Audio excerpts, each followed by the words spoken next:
Коронавирус йогышы таралуға қаршы шаралар күшейтілді. Роспотребнадзор белгечләре аларның үтәлешен контрольдә тота. Узган атнада барлыгы 757 рейд үткәрелгән. Санитарий кагыйдәләрнең тупас бозылуы өчен 20 объект вакытлыча ябылган. Белгечләр белән бергә рейдка безнең иҗат төркеме дә чыкты.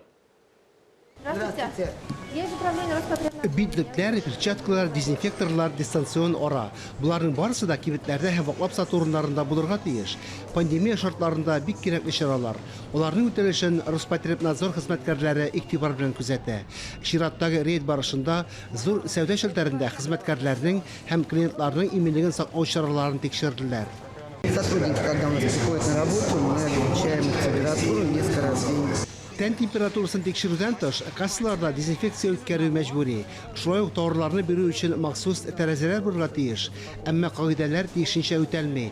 Әйтик, кулланылган битлекләрне калдыру өчен чүп савытларын сәүдә залына керткәннәр. Дистанцион ара билгеләре сызылмаган. Разметка в любом случае должна быть. В этой зоне, ладно? Бу җитешсезлекләрне тиз арада төзәтүе кыен түгел. Тик кагыйдәләр кабат бозылган. Җитди кимчелекләр булган чиракта юридик затларны матди җаваплылыкка тартырга мөмкиннәр. Это статья, часть старая статьи. Бу административ хукук бузулар кодексының 63-нче маддәсе 2-нче өлешенә карый. Вазифаи затка 50 мең сумнан алып штраф каралган.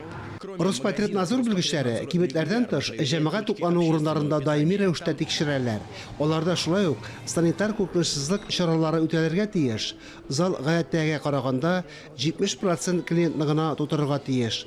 Ковид йогышы куркынычы саклана. Һәркемнең җәмәгать сәүдә урыннарында тиешле саклык чараларын үтәве бик мөһим. Фанис Мөхәммәтов, Мурат Метшин, Сергей Павлухин, Татарстан яңалыклары.